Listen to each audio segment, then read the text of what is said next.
다 같이 사도신경으로 신앙 고백하심으로 창립 기념 특별 새벽 집회 첫째 날 예배를 시작하겠습니다.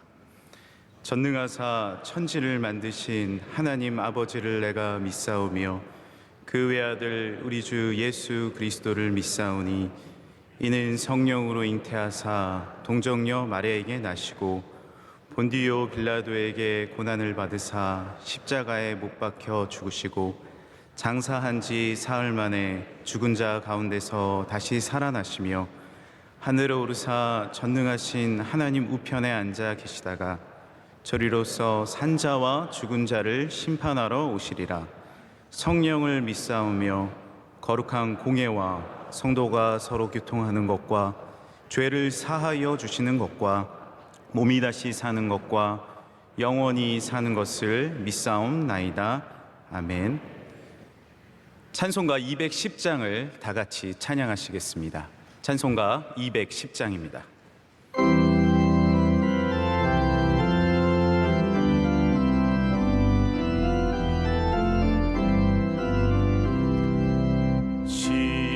시온성과 같은 교회 그의 영광 한없다. 허락하신 말씀대로 주가 친히 세웠다. 반석 위에 세운 교회 흔들 자가 누구랴. 모든 원수의 역사도 아무 근심 없도다. 생명샘이 솟아나와 모든 성도 마시니 언제든지 흘러넘쳐 부족함이 없도다. 이런 물이 흘러가니 목마를 자 누구랴. 주의 은혜 풍족하여 넘치고도 넘친다. 주의 은혜 내가 받아 시온 백성 되는 때 세상 사람 비방해도 주를 찬송하리라. 세상 헛된 모든 영광 아침 안개 같으나 주의 자녀 하늘 복은 영원 무궁하도다.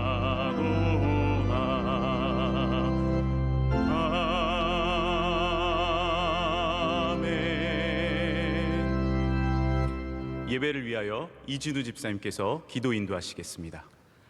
7년을 하루같이 41년을 명성교회와 함께하여 주신 주님, 창립 기념 예배에 앞서 특별 새벽 집회를 허락하심에 감사드립니다. 늘 사랑하시고 구속의 은혜를 주셨지만 세상 사는 동안 말씀의 중심에 서지 못함을 회개합니다. 용서하여 주시옵소서. 대한민국을 사랑하시어 국내적인 많은 어려움 가운데서도 안정케 지켜주심에 감사드립니다. 대통령과 의정자들에게 하나님을 경외하는 마음과 국민을 바르게 이끄는 명철을 주시어 이 나라를 잘 이끌게 하옵소서. 코로나19로 인해 세계 곳곳에서 어렵고 힘든 눈물의 사역을 감당하고 계신 선교사님들 하나님의 선한 능력으로 이루어하시고 지켜 보호하여 주시옵소서. 명성교회가 민족 복음화와 세계 선교를 새롭게 다짐하며 믿음으로 하나 되는 교회가 되게 하옵소서. 원로 목사님 사역 신원을 강건케 하시고 비전 선교로 가시는 곳곳마다 하나님의 한없는 위로와 구원의 놀라운 역사가 나타나게 하옵소서. 예배여 기름 부으신 담임 목사님께 7배나 영육의 강건함을 더하시어 이 시대를 구원할 메시지와 사역을 감당하기에 부족함이 없도록 하옵소서. 창립 기념주일 예배를 준비하고 있습니다. 명성교회가 지난 40년간 부어주신 하나님의 무한한 은혜에 감사하고 새로 시작하는 담임 목사님 시대에 어려운 이웃과 소외된 분들을 돌보며 영적 비전을 함께 나누며 동행하는 창립 기념 주일이 되게 하옵소서. 준비하는 모든 분들과 남녀 성교를 비롯한 기관에 주님의 예배하신 은혜가 있기를 원하옵나이다. 이 새벽 담임 목사님 말씀의 은혜를 받기를 원하오며 이 모든 말씀 우리를 구원하신 예수 그리스도의 이름으로 기도드립니다. 아멘. 오늘 새벽 하나님께서 우리에게 주시는 말씀은 신약 성경 사도행전 2장 42절에서 47절까지 말씀입니다. 사도행전 2장 42절에서 47절까지 말씀입니다. 이 말씀을 한 절씩 교독하도록 하겠습니다. 그들이 사도의 가르침을 받아 서로 교제하고 떡을 떼며 오로지 기도하기를 힘쓰니라.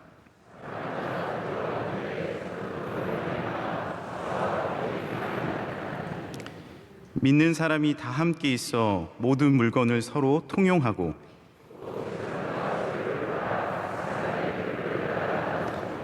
날마다 마음을 같이하여 성전에 모이기를 힘쓰고 집에서 떡을 떼며 기쁨과 순전한 마음으로 음식을 먹고 하나님을 찬미하며 또 온 백성에게 칭송을 받으니 주께서 구원받는 사람을 날마다 더하게 하시니라.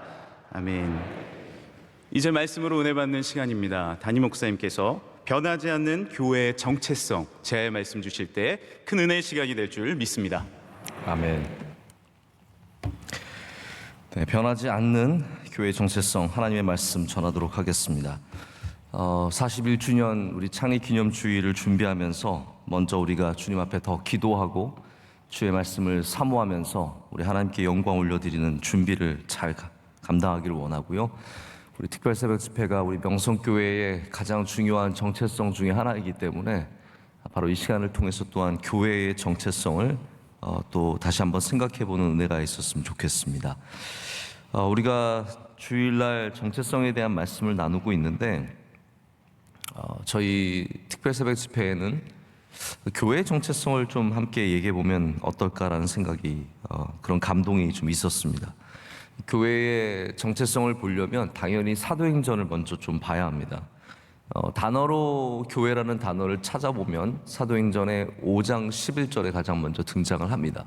교회라는 단어가 등장을 먼저 그렇게 하지만 그 장소는 그렇게 썩 좋은 곳은 아니에요. 왜냐하면 아나니아와 삽비라가 하나님께 심판을 받은 후에 11절을 보면 교회와 사람들이 굉장히 놀랬다라는 그런 표현이 나옵니다. 하지만 더 구체적인 교회의 모습은 이렇게 성령 세례 이후 2장의 마지막에 가서 이렇게 등장을 하게 됩니다. 오늘 42절 말씀은 한 절로서 교회의 모습을 간략하게 설명을 하지만 43절부터 47절까지 이 말씀은 그 한 절에 나오는 교회의 모습을 좀 더 구체적으로 우리에게 설명을 해주고 있습니다. 사도행전 시작을 여러분 다시 한번 좀 생각해 보시길 바랍니다. 예수님께서 제자들에게 뭐라고 말씀을 하시냐면요, 우리는 늘 그 대사명을 기억하기 때문에 예루살렘과 온 유대와 사마리아 땅 끝까지를 이제 기억을 하는데, 원래는 예수님께서 예루살렘을 떠나지 말고 여기에서 하나님이 약속하신 성령을 받으라라고 먼저 말씀하셨습니다. 그러니까 교회가 세워지든 선교의 사명을 감당하든 예수님께서 먼저 하신 말씀은 성령을 먼저 받아야 된다라는 겁니다. 그것은 또 다른 면으로 말씀드리자면 우리 지난 주일에도 아브라함의 약속에 대한 말씀을 드렸는데, 하나님의 약속이 이루어지는 것을 먼저 경험해야 된다라는 거죠. 그리고 나서 주님께서 말씀하시는, 승천하실 때 주신 그 대사명을 붙잡고 세상으로 나가라고 말씀을 하시는 겁니다. 이 세례는 성령의 세례, 오순절 역사적인 성령의 세례입니다. 물의 세례가 갖고 있는 기능과 비슷하지만 또 성령의 세례가 갖고 있는 능력이 있고 현상들이 있었다는 것을 우리는 말씀을 통해서 잘 알고 있습니다. 성령의 세례가 제자들에게 능력을 주었고 담대함을 주었고 또 제자들의 삶의 방향을 바꾸는 능력이 되었습니다. 그래서 그들은 함께 모여서 교제했고 기도했고, 그리고 마침내 그들이 기다렸던, 하나님이 약속하셨던 성령의 세례를 받는 놀라운 사건이 일어났습니다. 성경이 교회에 대해서 어떻게 설명을 하냐면요, 특별히 사도행전은 신학적으로 설명하지 않습니다. 신학적으로 교회가 뭐 에클레시아니까 모이는 곳이고 그런 말 하지 않습니다. 사도행전을 제가 보니까 사도행전은 교회를 굉장히 기능적으로 설명을 합니다. 교회가 이런 곳이라는 거예요. 그래서 여러분이 교회가 뭐 신학적으로 예수님이 머리가 되시고 나중에 이제 에베소서나 골로새서 같은 데 보면은 바울이 교회가 어떠한 곳인지 신학적으로 굉장히 깊은 이야기들을 많이 합니다. 함께 지어져 가는 것, 주님께서 머리가 되시고 모퉁이 돌이 되시고 이런 자세한 설명을 하지만 기능적으로 교회가 무엇을 하는지에 대해서는 사도행전이 훨씬 더 정확하게 이야기를 하고 있습니다. 그래서 지금은 이제 교회가 세워지는 시기였고 그 첫 모습부터 어떻게 세워져 가는지를 우리가 보게 되죠. 오늘 말씀은 베드로가 설교한 다음에 3,000명이 회심하고 그리스도인이 되는, 처음부터 그리스도인이라는 말을 쓰진 않았고 안디옥에서 이제 쓰이지만 여기선 신자, 믿는 사람이 되는 그 사건 이후에 등장을 합니다. 자, 이제 많이 늘어났어요. 사람들이 많아진 다음에 이제 어떻게 할 것인가? 이제 성경은 자연스럽게 교회가 이렇게 세워져 간다는 것을 보여줍니다. 자, 거기에 대해서 제가 4가지를 오늘 이 시간 말씀을 여러분과 함께 좀 나눠보고자 합니다. 첫 번째는 42절에 나오듯이 가르침을 받는 곳이 되었습니다. 여러분, 교회는 항상 가르침이 있는 곳입니다. 할렐루야. 근데 어떤 가르침입니까? 그냥 세상에 어떻게 살아가는지 배우는 곳입니까? 아닙니다. 교회는 하나님의 말씀을 배워야 하는 곳입니다. 예수 그리스도의 복음을, 그 가르치심을, 그 삶을 배워야 하는 곳입니다. 우리는 복음을 이미 받았습니다. 그렇지만 끊임없이 복음을 다시 배워야 합니다. 우리 사람은 배우지 않으면 자꾸 까먹고 자꾸 다른 곳으로 가기 때문에 항상 주님 안에서 말씀을 다시 배우는 자세가 필요합니다. 많이 배웠냐고요? 아닙니다. 끊임없이 배워야 합니다. 원로 목사님 말씀을 몇십 년 전하시고 뭐 수만 편의 설교를 들으셨겠지만 지금도 말씀을 배우고 계시고 말씀을 들을 때마다 감동으로 받아들이십니다. 저도 마찬가지입니다. 저도 신학을 오랫동안 공부했고 지금도 공부하고 있지만 할 때마다 너무 새롭고 배워야 할 것이 많다는 것을 깨닫게 됩니다.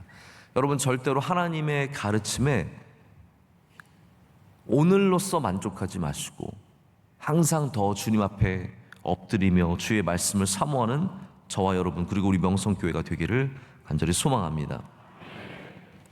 우리가 어떻게 살아야 하는지, 복음을 통해서 어떻게 살아야 하는지, 우리가 복음 때문에 무엇을 하지 말아야 하는지, 복음으로 인해서 이 땅에서 무엇이 중요한지, 우리가 하나님 때문에 무엇을 바라보며 살아야 하는지 우리는 배웁니다.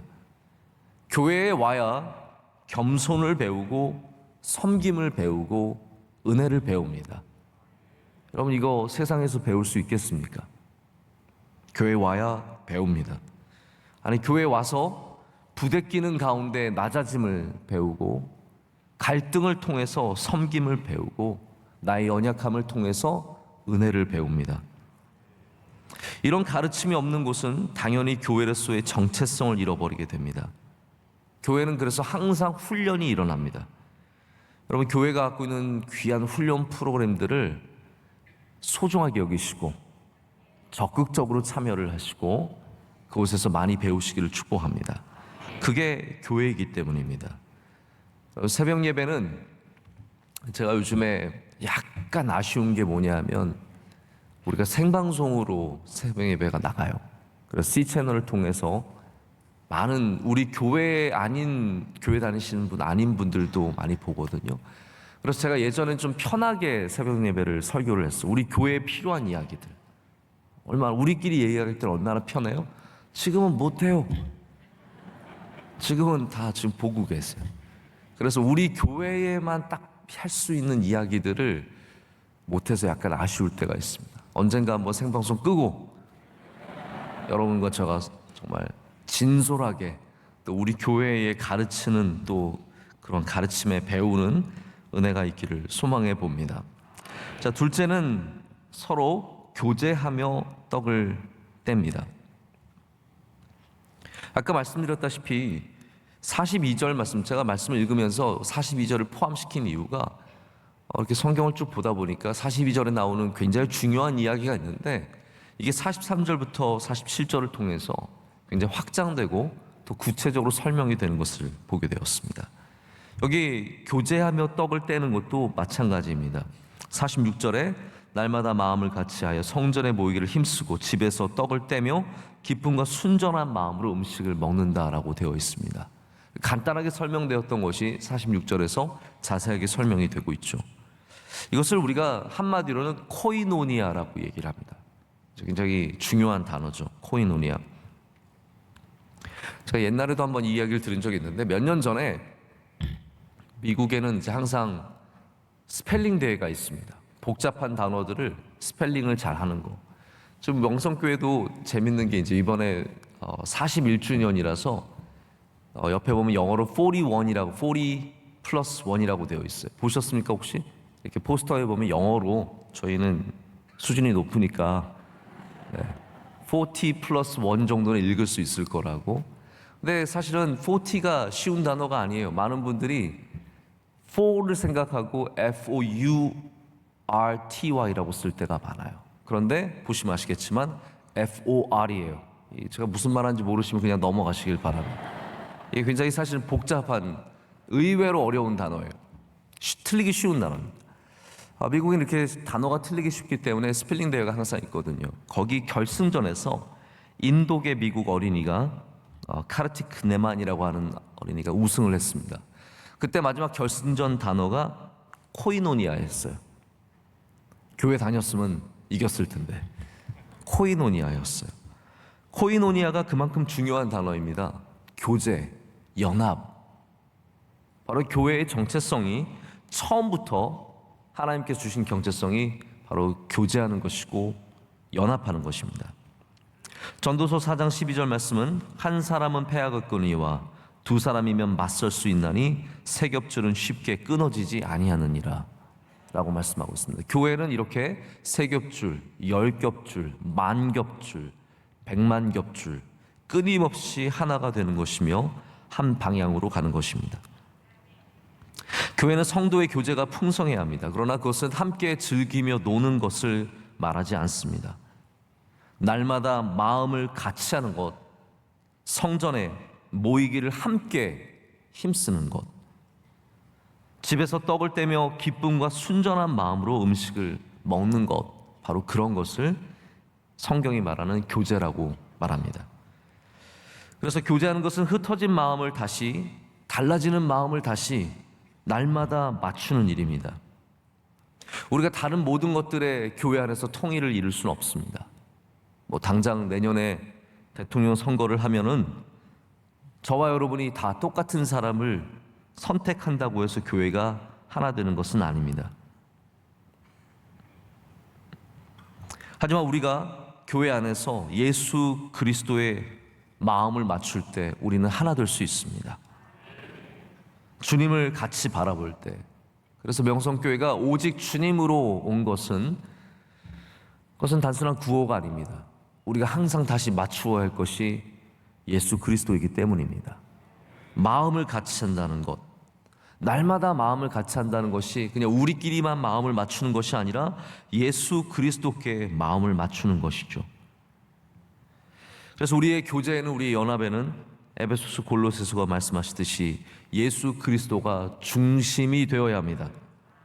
할렐루야. 모든 교제 안에서는 성가대의 교제이든 남녀 선교의 교제이든 부서의 교제이든 청년대학부의 교제이든 항상 예수 그리스도가 중심이 되어야 합니다. 교제의 중심에 비방과 비난이 있어서는 안 되고 교제의 중심에는 항상 주님께서 빛나셔야 합니다. 또한 이 연합에는 리트머스 종이 같은 테스트가 있습니다. 기준이 있습니다. 오늘 46절 말씀의 마지막에 보면 기쁨과 순전함이 함께 있느냐라고 우리에게 묻고 있습니다. 이게 굉장히 다양한 것들을 딱 중심을 잡아주는 말씀이에요. 우리의 교제 가운데 기쁨이 있느냐? 그리고 나서 중요한 단어가 나옵니다. 순전함이 있느냐? 하나님 앞에서 그 모임이 순전하게 보일 수 있느냐를 물어보고 있다라는 거죠. 잘못된 교제들, 잘못된 연합들은 굉장히 인간적인 것들을 추구할 수밖에 없습니다. 사람들이 기쁘고 사람들이 즐겁고 사람들이 연합되는 거죠. 그러다가 남녀 간의 문제도 생기는 것이고 금전의 문제도 생기는 것이고 서로 오해하고 시험 드는 일들도 얼마나 많은지 모릅니다. 그래서 주님은 물어보시는 거예요. 처음부터 애초에 교회에서 물어보시는 겁니다. 그 안에 참된 기쁨과 순결함이 있느냐라는 것이죠. 여러분, 교회는 항상 주님 안에서 기쁘고 순전해야 합니다. 이것이 우리 교제와 연합이 갖고 있는 중요한 기준들이 되어야 된다는 것이죠. 세 번째로는 은혜의 나눔입니다.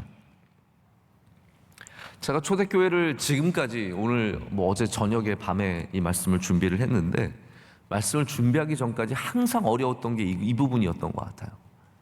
오늘 43절과 44절, 45절까지 쭉 나오는데 중요한 내용이 뭐냐면 44절부터 읽자면 믿는 사람이 다 함께 있어 모든 물건을 통용하고 또 재산과 소유를 팔아 각 사람의 필요를 따라 나눠주며 라고 되어 있거든요. 이 두 절의 말씀 때문에 우리는 초대교회로 돌아가야 한다는 것을 알면서 우리가 돌아갈 수 없겠구나라는 것을 늘 생각해 보게 됩니다. 여러분, 이 말씀이 우리 성경 말씀이 늘 진리라고 하는데 그렇다면 우리 교회는 여러분 당장 지갑 여세요. 오늘 나가실 때 다 탈탈 털고 나가세요. 어려운 분들, 원하시는 분들 집어가세요. 이렇게 해야겠습니까? 이게 왜 현대교회는 초대교회의 모습을 갖지 못하겠습니까? 저도 이 부분이 항상 마음에 늘 걸렸었거든요. 이게 이상적인 모습이라는 것에 대해서 우리는 다 알고 있습니다. 하지만 이 부분은 조금 더 구체적으로 말씀을 드리자면 예루살렘 교회에 필요한 모습이었습니다. 예루살렘 교회에 그때에 필요한 모습이었기 때문에 하나님께서 허락해 주신 거죠. 근데 지금 이 사회에서, 이 상황에서, 우리의 현재 상황에서 똑같이 한다면 오히려 더 혼란스럽고 굉장히 교회는 복잡해지고 문제가 많이 생길 거라고 저는 생각을 합니다. 그러나 여기에 똑같이 하지 못하더라도 우리가 할 수 있는 핵심의 기준이 있습니다. 제가 이 부분을 여러분께 말씀을 드리고 싶은 겁니다.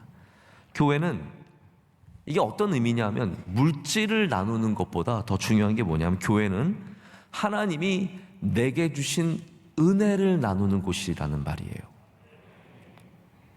우리는 물질을 내놓는 것만 굉장히 많이 생각을 하는데 그 핵심에는 하나님께서 너가 받은 은혜를 누군가에게 나눠주라고 말씀하시는 거거든요.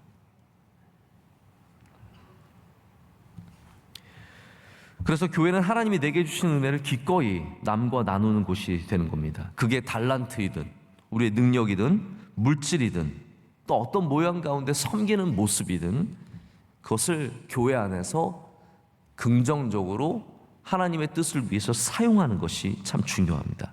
사용하지 않고 끝까지 지키는 것이 아니라 그것을 내어놓는 것이 필요하다는 것이죠. 교회 나오면서 여러분께서 아직까지 은혜를 나눌 줄 모르신다면 여러분 꼭 실천해 보시길 축복합니다. 내가 받은 은혜를 나누는 것이 하나님께서 교회에서 원하는 모습이기 때문입니다. 주님께서도 주는 자가 받는 자보다 낫다라고 말씀하셨기 때문에 그 복을 누리셔야 합니다. 우리는 교회에 와서 항상 내가 받은 귀한 은혜들을 나누기 위해서 힘써야 합니다. 마지막 네 번째로는 기도하기에 힘썼다라는 말씀을 보기를 원합니다. 힘쓰는 것은 무엇입니까? 열심을 내는 것이죠. 그래서 46절에는 성전에 모이기를 힘썼다라고 되어 있고요. 47절에는 하나님을 찬미했다라고 되어 있습니다. 자, 기도에 힘쓰고 성전에 모이기를 힘쓰고 하나님을 찬미했다. 이렇게 각각 있는 다른 것들을 모아보면 무엇이 됩니까? 예배가 되는 겁니다. 초대교회는 예배하는 데 힘쓰는 주님의 귀한 믿음의 공동체였습니다. 할렐루야. 예배가 무엇입니까? 이렇게 모이기를 힘쓰고 기도하기를 힘쓰고 또한 하나님을 찬양하고 찬미하는 일입니다. 그래서 교회의 정체성은 당연히 반드시 함께 모여 예배하는 것이 되어야 합니다.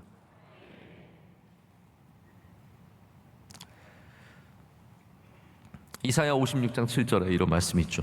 내가 곧 그들을 나의 성산으로 인도하여 기도하는 내 집에서 그들을 기쁘게 할 것이며 그들의 번제와 희생을 나의 제단에서 기꺼이 받게 되리니. 그리고 나서 여기 있는 말씀처럼, 제 뒤편에 있는 말씀처럼, 이는 내 집은 만민이 기도하는 집이라 일컬음이 될 것임이라. 저는 우리 교회의 뒤에 붙어 있는 말씀을 참 사모합니다. 여러분, 사람이요 오래되면 잘 안 보입니다. 그래서 이게 맨날 붙어 있으니까 안 보여요. 이해가 되시죠? 우리가 새송전 와서 지금까지 이 말씀이 똑같이 붙어 있습니다. 거의 10년째 붙어 있죠. 그러다 보니까 이제는 이게 눈에 잘 들어오지 않습니다. 여러분, 이걸 보셔야 됩니다. 우리 하나님의 집은 만민이 기도하는 집입니다. 하나님께서 기도를 들으시고 응답하는 곳이며 그것이 우리의 정체성입니다. 교회가 모여서 해야 될 것이 무엇입니까? 하나님을 찬양하고 예배하고. 많은 분들이 왜 명성교회는 찬양대가 크냐라고 물어봅니다. 제가 며칠 전에 한번 오정현 목사님을 뵐 일이 있었는데, 오정현 목사님이 저를 보시면 늘 똑같은 말씀 한마디를 하세요. 명성교회랑 우리 교회가 찬양대가 최고라고. 저는 솔직히 동의하지 않았습니다. 우리 교회가 더 최고입니다. 아니, 정말 사랑의 교회도 찬양대를 열심히 정말 하나님께 영광 올리기 위해서 열심히 하시는 걸 제가 보면서 많은 감동을 받습니다. 여러분, 명성교회가 왜 찬양대를 이렇게 열심히 힘들게 운영을 할까요? 그냥 많이 세우는 게 좋아서요? 아닙니다. 하나님을 찬양하는 것에 힘써야 하기 때문에, 최선을 다해야 되기 때문에. 왜 명성교회는 이렇게 자꾸 새벽에 열심히 모일까요? 집에서 예배 드려도 되는데 뭐 아침에 일어나서 큐티만 하면 되지. 아닙니다. 우리는 기도에 힘쓰기를 원하는 겁니다. 힘쓰는 것. 다른 데 힘쓰지 말고 하나님을 찬양하고 모이고 기도하는 데 힘쓸 때 그게 교회의 참된 정체성이 된다는 것이죠. 여러분, 예배는 교회의 정체성이기 때문에 4차 산업혁명이 막을 수가 없고, 메타버스 시대가 막을 수 없고, 유튜브가 막을 수 없고, 코로나가 막을 수 없습니다. 저는 10년 뒤에도 20년 뒤에도 우리 교회의 정체성이 이와 같기를 원합니다. 오늘만 이런 정체성이 아니라 10년 뒤에도 똑같아요. 정체성이라면. 지금 남자의 정체성이 10년 뒤면 여자로 바뀝니까? 우리의 정체성은 10년 뒤에도 똑같아야 되고요, 20년 뒤에도 똑같아야 합니다. 우리 교회는 끊임없이 은혜를 나누며 기도하기에 힘쓰며 말씀을 배우며, 할렐루야, 주님을 찬양하는 교회가 되어야 된다는 것이죠. 이것이 초대교회의 모습이었고 우리가 지켜야 하는 모습이며 우리가 물려줘야 하는 교회의 모습이라는 겁니다. 여러분, 시대는 중요합니다. 저도 시대를 읽는 눈을 갖기를 원하고 시대를 맞춰서 가는 것도 참 귀하다라고 생각을 합니다. 그러나 그것이 정체성이 없는 변화라면 거기에는 아무런 능력이 없습니다. 모든 시대를 쫓아갔던 것들은 다 멈추고 그리고 지나고 나면 아무것도 아닌 것들이 되어버립니다. 90년대 큰 난리를 쳤던 것들이 다 사라져버리고 2000년대 난리를 쳤던 것들이 사라져버립니다. 여러분, 음악의 정체성은 음악에 있지 CD 플레이어에 있는 것이 아니고 LP 플레이어에 있는 것이 카세트 테이프에 있는 게 아니죠. 그래서 계속 도구는 바뀝니다. 언젠가는 카세트였고 언젠가는 LP였고 언젠가는 CD이고 지금은 스트리밍으로 바뀌었지만 음악은 안 바뀌잖아요. 여러분, 마찬가지입니다. 우리 교회는 여러 가지 모양으로 인해서 조금씩 바뀔 수 있지만 그 정체성은 절대로 바뀌지 않고 바로 여기에 남겨져 있을 줄로 믿습니다. 저 여러분이 명성교회 41주년을 맞아서 더욱더 이 정체성을 바로 지키고 우리 더욱더 기도에 힘쓰며 할렐루야 예배에 힘쓸 때 하나님께서 우리 교회를 기뻐하시며 영원토록 주의 교회를 지켜주실 줄로 믿습니다. 우리 시간 함께 통성으로 기도하겠습니다. 통성으로 기도할 때 주님이 주신 이 교회의 정체성을 바로 알게 하시고 잘 지키게 하여 주시오며 하나님께 영광 올려드리게 하여 주시옵소서. 우리 명성교회가 40주년을 넘어서 50주년을 넘어서 영원토록 주님께 예배하는 교회, 모이기를 힘쓰는 교회, 은혜를 나누는 교회, 가르침을 갖는 교회, 함께 연합하는 교회가 될 수 있도록 주여 은혜 내려 주시옵소서. 우리 대한민국 교회가 교회의 정체성을 바로 붙잡고 주님께 영광이 되는 교회가 되게 하여 주시옵소서. 주님, 우리에게 오늘도 성령 충만케 하셔서 예루살렘에 모인 주의 백성들에게 성령의 세례를 부어 주시오며 성령 충만함으로 말미암아 능력을 갖게 하여 주시옵소서. 기도할 때마다 만민이 기도하는 집에서 주님 응답하여 주시옵소서. 우리 두 손 들고 주여 삼창하고 기도하겠습니다. 주여 주여 주여. 오 하나님 아버지 감사합니다. 주님께 수십배를 축원하시옵소서.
하나님 아버지 감사합니다. 41주년을 준비하게 하시고 새벽에 나와 주님께 예배하며 기도에 힘쓰게 하심을 감사합니다.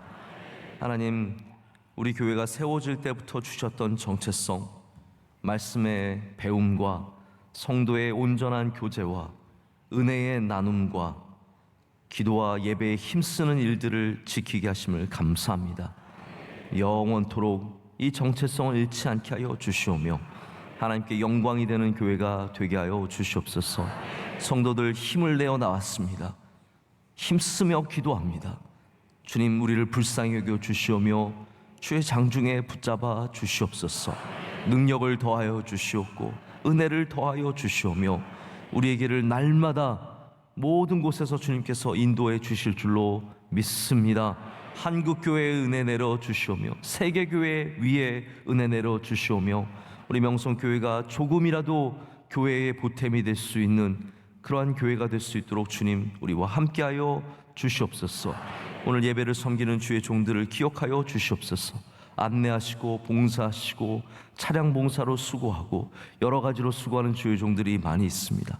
사회하시고 인도하시고 또 기도하신 주의 종들도 있습니다. 주님께서 일일이 기억하여 주시오며 만복을 내려 주실 줄로 믿습니다.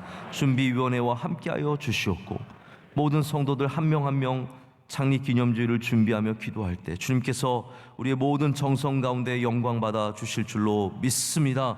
월롱사님 강건하게 붙잡아 주시옵고 주의 모든 종들에게 주님께서 성령을 충만히 내려 주시옵소서. 하나님, 이 땅 어려운 땅에 주님께서 주의 긍휼을 베풀어 주시고 회복하게 하여 주시옵고 우리 명성교회가 이 땅을 위해서도 쓰임받을 수 있도록 주님께서 선교의 기지로 삼아 주시오며 주의 능력으로 붙잡아 주실 줄로 믿습니다. 오늘도 세상으로 나갈 때 주님 우리와 동행하여 주시옵고 어디를 가든지 믿음의 정체성을 잃지 않고 주님께 영광 올려드리는 주님의 아름다운 백성들이 다 되게 하여 주시옵소서. 이 모든 것을 주님께 감사함으로 아뢰옵고 우리를 사랑하시는 예수 그리스도의 이름 드리며 이제는 우리 주 예수 그리스도의 크신 은혜와 하나님 아버지의 영원하신 사랑과 성령님의 함께하시며 임재하심이 주님을 붙잡고 교회의 정체성을 세워가며 나가는 주의 모든 사랑하는 백성들 가운데 이제로부터 영원토록 함께하시기를 간절히 축원하옵나이다. 아멘.